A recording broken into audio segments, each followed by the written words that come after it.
أعوذ بالله من الشيطان الرجيم. بسم الله الرحمن الرحيم. يا أيها الذين آمنوا اتقوا الله ولتنظر نفس ما قدمت لغد واتقوا الله إن الله خبير بما تعملون. وعلیکم السلام ورحمۃ اللہ وبرکاتہ۔ رقیہ یہ عربی زبان کا لفظ ہے، یرقا یرقی رقیہ، تو یہ مصدر ہے، اس کے معنی ہے جھاڑ پھونک کے، اس کے معنی جھاڑ پھونک کے ہیں۔ تو رقیہ شرعی طور پر جائز ہے، شرط یہ ہے کہ وہ رقیہ کلام اللہ پر مشتمل ہو یا اللہ کے رسول صلی اللہ علیہ وسلم کی بتائی ہوئی دعاؤں پر مشتمل ہو۔ ٹھیک ہے، رقیہ کلام پاک سے کرے آدمی، جھاڑ پھونک کلام پاک سے کرے، قرآن مجید سے کرے، یا اللہ کے رسول صلی اللہ علیہ وسلم سے جو دعائیں ثابت ہیں رقیہ کے سلسلے میں، جھاڑ پھونک کے سلسلے میں، ان سے کرے۔ اور رقیہ جب کرے آدمی تو توکل اللہ رب العالمین پر ہو کہ شفا تو اللہ ہی دیتا ہے، لیکن یہ قرآن کریم کا پڑھنا، آپ صلی اللہ علیہ وسلم سے ثابت شدہ دعاؤں کا پڑھنا ایک سبب اور ذریعہ ہے۔ اصل شفا دینے والا اللہ رب العالمین ہے، اصل اثر ڈالنے والا اللہ رب العالمین ہے، یہ بھی عقیدہ رکھے۔ اور رقیہ قرآن اور حدیث کے علاوہ کسی دوسری چیز سے نہ کرے۔ ہمارے معاشرے میں بہت سارے لوگ ہیں جو اپنے اوپر جنوں کو سوار کرتے ہیں، پھر جنوں کے آرڈر اور ان کے حکم کے مطابق وہ رقیہ کرتے ہیں، قرآن سے یا صحیح حدیث سے نہیں کرتے ہیں، تو وہ غلط ہے، وہ صحیح نہیں ہے، بلکہ وہ شرک کے درجے پہ پہنچ جاتا ہے۔ اس لیے رقیہ قرآن سے ہونا چاہیے یا صحیح حدیث میں جو دعائیں آپ صلی اللہ علیہ وسلم سے ثابت ہیں ان سے ہونا چاہیے۔ تو اگر قرآن سے حدیث سے رقیہ ہو اور آدمی کا توکل اللہ پر ہو اور قرآن اور حدیث کو ذریعہ سمجھتا ہو تو انشاءاللہ یہ نافع ہوگا، اللہ اس میں اثر پیدا کرے گا، اور یہ شرعی رقیہ ہے۔ اس رقیے کو اپنانے کا ایک فائدہ یہ ہوتا ہے کہ ہمارا توکل اللہ پہ بڑھتا ہے، ہمارا رشتہ قرآن سے جڑتا ہے، ہمارا رشتہ نبی سے جڑتا ہے، نبی صلی اللہ علیہ وسلم کے فرمان سے جڑتا ہے۔ اور ظاہر بات ہے قرآن کریم دنیا کی سب سے معتبر، سب سے مقدس کتاب ہے، اور پورے قرآن کریم کو شفا کہا گیا ہے، یعنی شفا کا ذریعہ ہے قرآن کریم۔ پورا قرآن کریم میں سے کہیں سے بھی کوئی بھی آیت پڑھ کے اگر آپ دم کرتے ہیں، جھاڑ پھونک کرتے ہیں تو انشاءاللہ شفا ملے گی، اللہ رب العالمین اس میں اثر ڈالے گا۔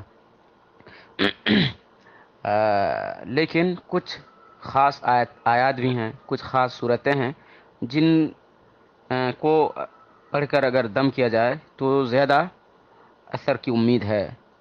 مثال کے طور پر سورہ فاتحہ بہت اہم صورت ہے اور اس کی بڑی فضیلت وارد ہوئی ہے، اور رقیہ کے سلسلے میں بھی اس صورت کو پیش کیا جاتا ہے، بلکہ اس صورت کے ناموں میں سے ایک نام رقیہ بھی ہے، یعنی اس سورہ کے کئی نام ہیں، 7-8 نام ہیں، ام القرآن ہے، فاتحہ ہے، ان میں سے ایک نام ہے رقیہ، ایک نام شفا، تو اس کو رقیہ بھی کہا جاتا ہے۔ تو سب سے بہترین رقیہ کے لیے یہ صورت ہے سورہ فاتحہ۔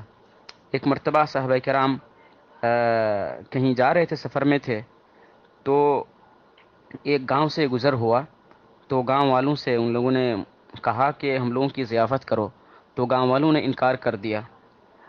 تو پھر اتفاق سے اسی گاؤں کے جو سردار تھے، اس سردار کو کسی زہریلے جانور نے ڈس لیا۔ اب وہ چونکہ سردار تھا، سارے لوگ پریشان ہو گئے، بہت دوا علاج کیا لیکن شفا نہیں مل رہی تھی، زہر بڑھتا جا رہا تھا۔ تو پھر صحابہ کرام کی جماعت کے پاس آئے وہ لوگ اور کہا کہ کیا آپ میں سے کوئی ایسا آدمی ہے جو جھاڑ پھونک کرتا ہو، زہر اتارتا ہو؟ تو ان میں سے ایک شخص نے کہا جی ہاں میں جھاڑ پھونک کرتا ہوں۔ وہ گئے اور سورہ فاتحہ پڑھ کر دم کیا، جیسے دم کرنا تھا کہ وہ زہر جو ہے اس کے بدن سے اتر گیا، اور وہ بالکل ایسا کھڑا ہو گیا اور ایسا وہ ہو گیا جیسے کہ اس کو کسی نے ڈنک ہی نہیں مارا ہو، کوئی تکلیف اس کو نہیں تھی۔ پھر اس کے بدلے میں ان لوگوں نے کئی بکریاں دیں، اس شرط پر ان لوگوں نے صحابی نے رقیہ کیا تھا کہ تم لوگوں کو یہ اتنی اتنی بکریاں دینی ہیں۔ پھر ان لوگوں نے بکریاں دی، وہ بکری آپ صلی اللہ علیہ وسلم کے پاس وہ لوگ ہانک کر لائے، پھر آپ صلی اللہ علیہ وسلم سے پھر وہ لوگ اس بکری سے کھائے بھی، اور آپ صلی اللہ علیہ وسلم کے پاس بھی لائے، پھر آپ سے ان لوگوں نے پورا واقعہ بیان کیا، تو آپ نے اقرار کیا اور کہا کہ اس میں سے ہم کو بھی کچھ کھلا۔ تو یہ سورہ فاتحہ بہت اہم ہے رقیہ کے لیے۔ اسی طرح سے معوذتین یعنی قل اعوذ برب الناس، قل اعوذ برب الفلق، یہ بہت اہم ہے، خصوصاً جادو وغیرہ سے بچنے کے یہ پڑھنا چاہیے۔ اسی طرح سے قل هو اللہ احد، اس کو ثلث القرآن کہا گیا ہے کہ قرآن کا ایک تہائی حصہ ہے یہ سورت، اس کی اتنی فضیلت ہے۔ اسی طرح سے آیت الکرسی ہے، بہت اہم ہے، آیت الکرسی پڑھ کر بھی دم کریں۔ تو خلاصہ کلام یہ ہے کہ پورا قرآن شفا ہے، لیکن ان میں سے کچھ صورتیں زیادہ اہم ہیں۔ سورہ فاتحہ، معوذتین یعنی قل اعوذ برب الناس، قل اعوذ برب الفلق، اسی طرح سے سورہ اخلاص، قل هو اللہ احد، اسی طرح سے آیت الکرسی، اللہ لا الہ الا ہوا، یہ اہم صورتیں ہیں یا اہم آیت ہیں، ان سے آپ رقیہ کر سکتے ہیں۔